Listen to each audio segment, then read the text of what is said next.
So one interesting thing is that the human brain is about 3 pounds, and it's mostly fat. It's about 60% fat. And so when we talk about the composition of the human brain, it's really important to talk about fatty acids and how those get in the diet and really ultimately affect the structure of the brain. And so 2 fatty acids that I just wanted to clarify on are omega-3 fatty acids and omega-6 fatty acids. And there's been a lot of research done on both these fatty acids and how important they are in development of the brain, structure of the brain, and ultimately how we see it affect behavior and mood in children and adults alike. In the first year of life, a baby's brain triples in size. And so if you think about that intense amount of growth that happens with an organ that is mostly fat, you really start to think about where does that fat coming from? And it's coming a lot from the diet, right? So when we use the term essential fatty acids, it means that these fats are essential to the body and that they cannot be made. So our body cannot make omega-3 fatty acids. It cannot make omega-6s. So it's entirely dependent on us getting those fats from the diet for our bodies to use that.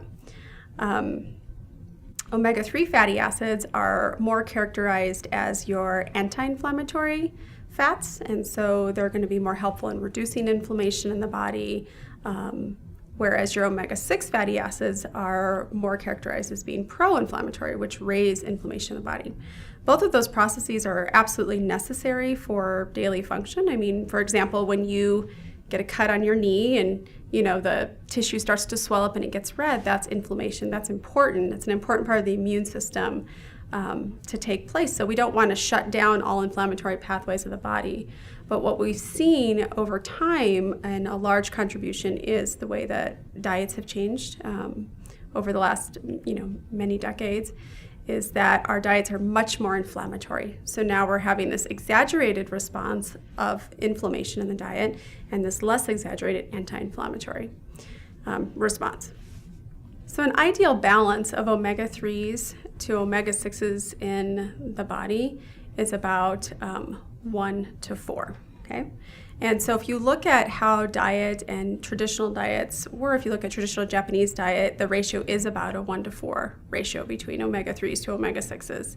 If you look at a standard American diet today, the ratio is closer to 1 to 25 or 1 to 40. And so you can see that there's a huge imbalance in just our day-to-day intake of very, very low omega-3s and very, very, very elevated omega-6s. And so what that means is that our bodies are now prone to have this exaggerated response with inflammation.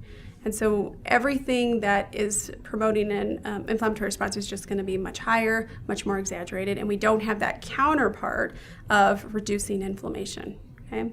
And so if you look at a lot of studies regarding omega-3 fatty acids, pretty much across any system, if we're talking about cardiovascular system, which I think is where omega-3s kind of made their debut in terms of preventing cardiovascular disease, changing cholesterol panels, those are where we really started to see some change with that because those are all inflammatory pathways. But any system across the body in terms of depression, eye health, cardiovascular system, autoimmune conditions, asthma, all of these conditions have positive research showing that omega-3 fatty acids are beneficial. And I think that the key component is a lot of those conditions have inflammation as a source.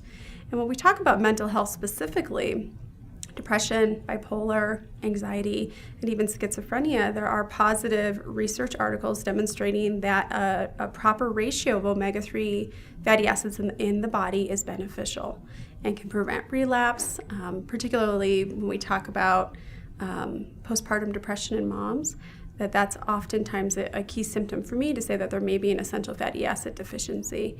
And so that's, we can pick up these different things throughout the history of taking the patient's history to determine if a fatty acid deficiency is likely.